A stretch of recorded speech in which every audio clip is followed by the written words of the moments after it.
For over 500 years, Western bakers have been rolling doughs without centers, and these holy creations have gone on to become a central part of the American diet. We're talking bagels and donuts, the two rings to rule them all. But just where did these centerless breakfast staples come from? And more importantly, why are they missing their middles? Today on Weird History Food, we're digging to the bottom of an age-old mystery. Why do bagels and donuts have holes? Before we get started, be sure to subscribe to the Weird History Food channel and let us know in the comments below what other bready breakfast foods you would like to hear about. Okay, right this way, Your Holiness. As it turns out, there are a few practical reasons for hollowing out the centers of donuts and bagels, and it isn't to play ring toss. The first potential examples of holy bread can be found in Egyptian hieroglyphics. It's believed that these ancient rolls came in two forms. One was soft and covered in seeds, and may be the great-great-grandfather of the still popular Israeli bagel, while the other was both harder and crispier, like a pretzel, and may have led to today's Syrian kak.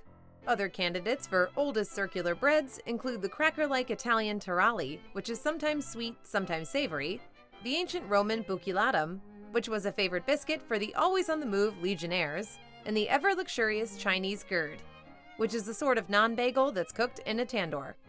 So why, over millennia, have millions of people across multiple cultures continued to make these middleless creations? The answer is twofold. Hold rolls bake more evenly, without that big doughy center to worry about, and they can more easily be stacked on sticks or strung up on strings. This makes them perfect for carrying around the market or for stacking up high in bakery windows. Still, there's one major difference between these circular breads of old and modern American bagels. American bagels are traditionally boiled, giving them a protective outer shell that makes them last longer than other breads. Plus, while there historically was no shortage of circular breads, the American bagel finds its origins in an entirely different, yet-to-be-mentioned, part of the world. Way back in 1683, following 2 months of siege at the hands of the Ottomans, Vienna was freed by the joint military cooperation of the Holy Roman Empire and the Polish-Lithuanian Commonwealth. Led by Poland's then King, John III Sobieski, these nearly 100,000 European forces struck the Ottomans on the 12th of September, winning a decisive victory by orchestrating what is today believed to have been the largest cavalry charge in all of human history. The Ottomans were sent reeling, marking the beginning of the end of their European conquest and eventually leading to the liberation of Hungary and Transylvania from Ottoman control. Legend has it, as a big thanks for saving us, the people of Vienna wanted to create an all-new recipe in King John III Sobieski's honor. So they invented the world's first ever bagels, which were shaped in circles meant to look like the hooves of Sobieski's many horses. While it's an exciting and fun origin story for what is, at the end of the day, just bread, it's probably not true. Instead, the first bagels have been traced back centuries earlier, to 13th century Polish Jews. While another fake origin story claims that anti-Semitic legislation prevented Poland's Jewish communities from owning bakeries, forcing them to circumvent prejudicial laws by boiling their breads rather than baking them, this story too seems to be untrue. Though anti-Semitic legislation was prevalent in Poland at the time, with laws dictating what professions Jews could have, bakeries were one industry in which Jewish tradespeople could, for the most part, participate freely. What's more, their Christian neighbors, all of whom then observed Lent, actively sought out lean and boring foods for their annual 40-day fast. And in the Jewish-owned bakeries, these pious Christians found just the thing, the obverzonek, which is a big, boiled, ring-shaped bread often meant for multiple people or multiple servings, unless you're a true hero. Obverzonek started selling like hotcakes with holes in the middle, and soon their smaller counterparts gained steam too. This single-serving version of the obverzonek, known in Yiddish as the Bagel, quickly became all the rage in Poland. Thereafter, these tiny, holy rolls even acquired their own folk tradition, wherein new mothers were fed bagels after giving birth. And all the best traditions involved baked goods. Centuries later, Polish Jews immigrated to the United States, bringing their traditional boiled bagels with them. But bagels themselves remained elusive to America's wider population for almost 2 whole centuries. But all of that changed in 1918, with Canadian inventor Meyer Thompson's creation of the world's first ever bagel machine. Wonder what it does. While Meyer retired before bringing his invention stateside, his son Daniel would be the first to license Meyer's machine to an American bakery. Thus, in the early 1960s, Daniel Thompson sent Connecticut baker Murray Lender the U.S.'s first ever bagel machine. Soon after, Lender pioneered all sorts of bagel-related innovations, including the frozen bagel, the pre-sliced bagel, and bagels that expanded the traditional Jewish flavors of plain and salted to include all sorts of other bagel varieties. Sadly, the world would have to wait a little longer for bagel bites. By 1965, these innovations had already revolutionized America's relationship with the Polish bagel, causing the bagel to turn from small and dense to giant and fluffy. That same year, the New York Daily News declared bagels the fastest-drawing bun in the East, as the bagel exploded in popularity across the nation. Solid pun, guys. Americans then further changed the Polish bagel when they expanded upon the innovations of early 20th century New Yorkers. They started smothering their bagels with cream cheese and pairing them with an entirely separate Jewish-American tradition, lox. Thereafter, the American bagel became synonymous with salmon, capers, sesame seeds, and more, making them almost unrecognizable from their Polish ancestors in just one generation. Since the dawn of bread making, people across the globe have been frying and sweetening their dough, because have you ever had it? It's delicious. But unlike the bagel, the donut, the ultimate fried sweet dough, is American origins. In the 17th and 18th centuries, Dutch immigrants brought with them their own sweet dough balls called oliekoeks, which translated means oil cakes. You probably could have guessed that. These dough balls would be fried in pig's fat and would often come stuffed with either nuts or fruit, which acted as an alternative workaround to the ring shape for preventing an undercooked center. Some think these oliekoeks were the predecessors to contemporary American donuts, while others point to English sweet dough recipes that made their way stateside around the same time. Either way, by the 1800s, dough balls were commonplace within the U.S., just as they were about everywhere else in the world. Again, have you tried fried dough? But in 1847, the American donut was ready to set itself apart from its foreign competition. According to legend, it was then that American sailor Hansen Gregory became the first to put a hole in the center of his dough ball. In one version of the story, he did so during an intense storm at sea, when he stuck a dough ball to the spoke of his ship's wheel for, the reasoning seems a little murky. Maybe they didn't have cup holders and he just needed a place to put it. More likely, Hansen put a hole in the center of his dough balls for the same reason that everyone else had done it across time, to make them bake more evenly.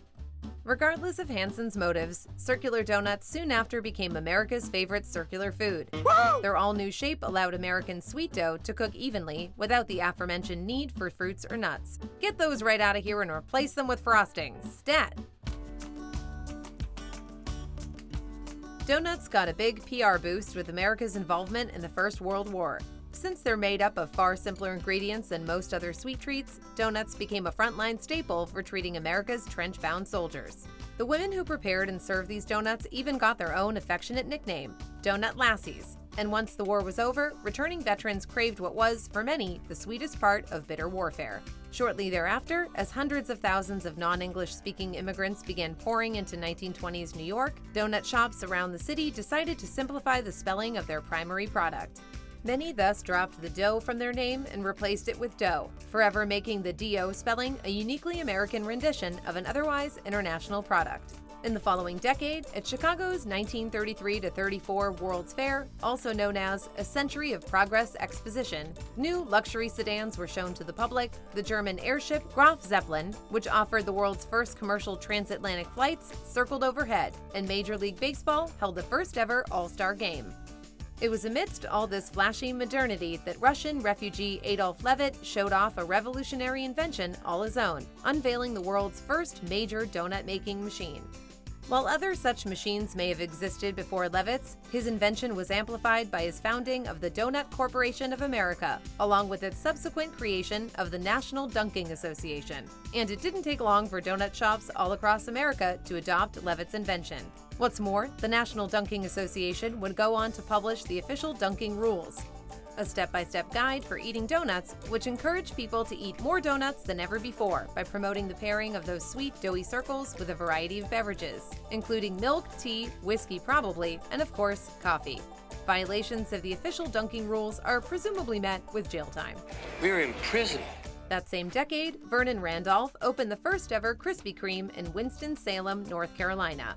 At first, this Krispy Kreme location acted solely as a bakery, and it would supply local grocery stores with its product rather than selling those glazed beauties themselves. But before long, people lured in by the bakery's sweet aromas began asking if they could buy from Krispy Kreme directly.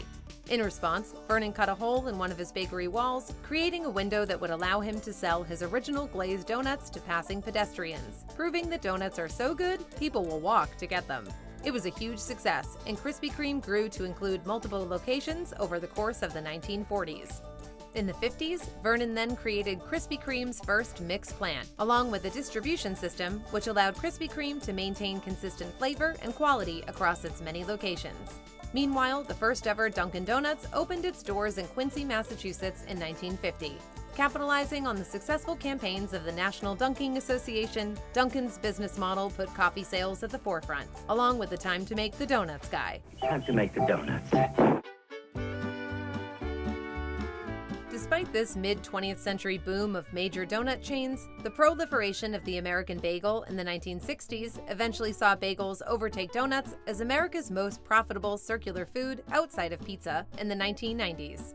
And by the turn of the millennium, Americans were spending nearly $750 million a year on bagels, compared to about $500 million on donuts.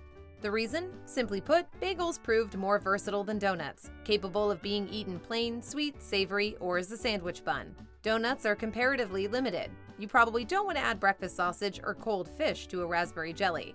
Bagels likewise carried higher price tags and kept better when being frozen or stored. What's more, over the years, many bagel makers did away with the boiling part of the bagel making process, instead opting to steam their dough for quicker and more efficient cooking. While some argue that the end product created from this process doesn't actually qualify as a bagel, steam injection has allowed cheaper and more efficient mass production of bagels by cutting out several steps in the bagel making process. Regardless, there's still plenty of room for both edible rings and the American appetite. Krispy Kreme alone makes around 5 million donuts on any given day, contributing about 2 billion Krispy Kreme donuts per year to America's annual production of 10 billion donuts. While the bagel industry still can't hope to compete with that 10 billion ring figure, they do have an entirely different claim to fame. Every year, almost 2,000 Americans are sent to the ER for injuries sustained while cutting bagels, making bagel cutting among the riskiest kitchen activities outside of juggling microwaves. Donuts never cut anybody, unless the time to make the donuts guy was ever late one day. What do you think? Are you a bagel booster or a donut devotee? Let us know in the comments below, and while you're at it, check out some of these other videos from Our Weird History Food.